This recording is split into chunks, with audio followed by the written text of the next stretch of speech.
네, 안타까운 사고 소식들이 있는데요. 대전에서 음주 차량에 무고한 시민이 목숨을 잃는 사고가 발생했습니다.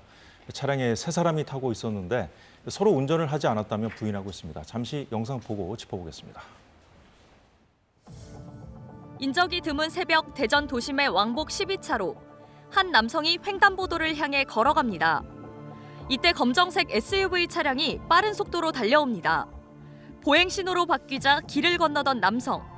신호를 위반하고 돌진한 차량에 그대로 들이받쳤습니다. 사고 차량은 이후에도 속도를 줄이지 않은 채 주차된 버스와 연석을 잇따라 들이받습니다. 그리고는 산책로 위에서 거꾸로 뒤집히고서야 멈췄습니다.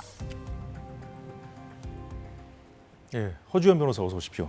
안녕하세요. 예, 당시 이제 사고 당시 상황을 좀 잠시 봤는데 주변의 건물이 흔들릴 정도로 충격이 컸다고요?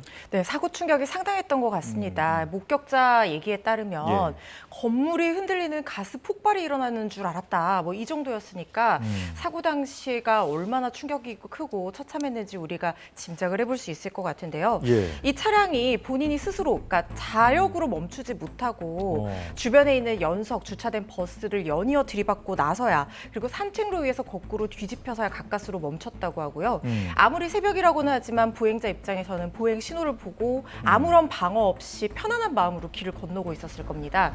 그런데 이 충격을 이렇게 강하게 빠른 속도로 달려서 충격을 받으니까 엄청난 충격을 몸으로 받은 거죠. 그래서 이 피해자가 10m 현장에서 떨어진 곳에서 발견이 됐는데 구급대원이 도착을 했을 때 이미 의식과 호흡 또 맥박이 없는 그런 상태였다고 합니다. 안타깝게 이 피해자는 숨졌고요. 그리고 가로등 아랫부분 휘고 램프 떨어져 있고 지금 화면에서 보시는 것처럼 굉장히 처참하게 차도 부서진 모습입니다. 너무나 안타깝습니다. 그런데 이 차량에 탑승했던 사람이 3명 있는데 음주 상태였다고 그래요. 근데 자기는 뭐 운전을 한 적이 없다. 모두 그렇게 얘기를 하고 있다면서요. 그렇습니다. 이 사건 운전자를 특정하는 것이 상당히 중요한 그런 상황으로 보이는데요. 이 한국인 1명과 캄보디아인 2명이 탑승을 하고 있었는데 세 사람 다 직장 동료 사이라고 합니다. 농장에서 일하는 그런 관계라고 하는데 충남 논사의 한 농장 근처에서 같이 술을 마신 뒤에 40km가량 떨어진 대전까지 차를 몰고 왔다는 거예요. 그런데 셋 다 자기들이 운전을 하지 않고 있다고 하고 있습니다. 그중에 1명은 미등록 외국인이었는데 도망가다가 현행범으로 체포가 됐고요. 이 중에 2사람은 면허 취소 수준의 혈중 알코올 농도가 수치가 나왔는데 한 사람은 정지 수준에 미치지 못하는, 그러니까 단속 수위에는 미치지 못하는 수준의 술을 마신 것으로 지금 파악이 되고 있거든요. 운전자가 누구인지 특정하는 것이 결국에 처벌 수위나 규정과도 관련이 있기 때문에 상당히 중요한 상황으로 보입니다. 운전자 특정을 어떻게 해야 될까요? 일단 그 농장 근처에서 술을 마셨다고 했기 때문에 농로에 CCTV나 방범 TV가 설치가 되어 있지 않을 가능성이 있습니다. 보통의 경우에는 CCTV라든가 이런 것들을 보고 차량 탑승 장면을 확인하면 운전자를 확인을 할 수가 있는데 그렇기 때문에 이 사건은 목격자 진술이라든가 피의자 주사, 그리고 차량 내부 블랙박스에 어떤 소리가 녹음이 되어 있는지 이런 부분들을 좀 중점적으로 살펴봐야 될 것 같고요. 피의자 조사 상황에서 좀 이 세 사람의 어떤 관계라든가 이런 것들을 보고 누가 운전을 했는지 수사기관에서 밝혀내야 되는 과제인 것으로 보입니다. 그리 어렵지 않게 밝혀낼 수 있을 걸로 좀 기대를 해보면서 다음 소식을 좀 살펴보도록 하겠습니다. 다음도 안타까운 사고 소식인데 버스에서 내리던 승객이 내리지 않은 상태에서 기사가 출발해서 또 승객이 사망하는 안타까운 사고가 있었네요. 그렇습니다. 80대 승객이었는데요. 이 월요일 오전 11시쯤이었습니다. 물레역 인근 정류장에 버스가 멈춰 섰는데 내리고 있었는데 피해자가 완전히 하차했는지 확인하지 않고 문이 열린 상태에서 출발을 했던 거예요.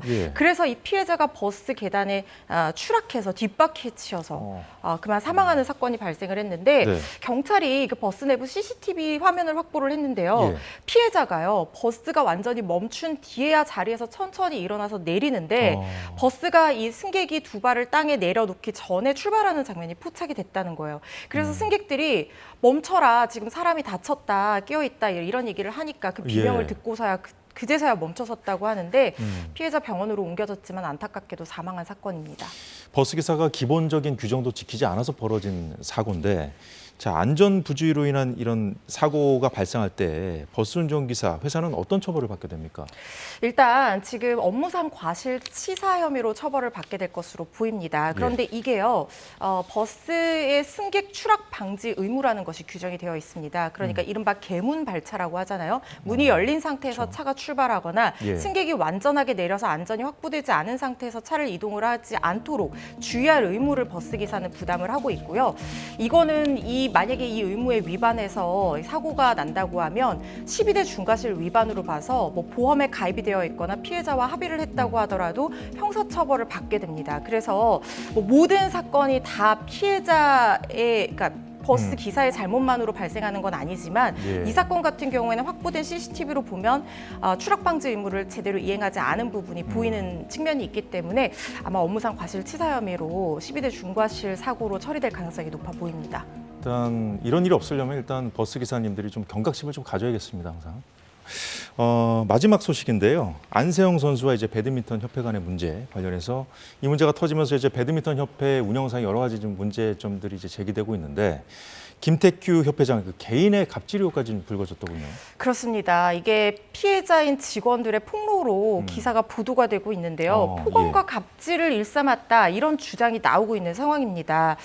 김태규 회장이 자기 중심적으로 협회를 운영하면서 자기 말 따르지 않을 경우에 소리를 지른다든가 강압적인 언사를 한다든가 이런 피해가 있었다는 거예요. 심지어 폭압적인 분위기를 견디지 못하고 직원이 퇴사를 하기도 했다 이런 증언도 나오고 있고 그리고 주말에 서울에서 직원이 서울에 있는데 자신의 사무실이 있는 충남 서산으로 직원을 불러서 그 직원을 데리고 아침 11시에 있는 전남의 대회에 이동하는 어떤 개인 기사처럼 부렸다. 그래서 직원이 1000km를 주말에 운전했다.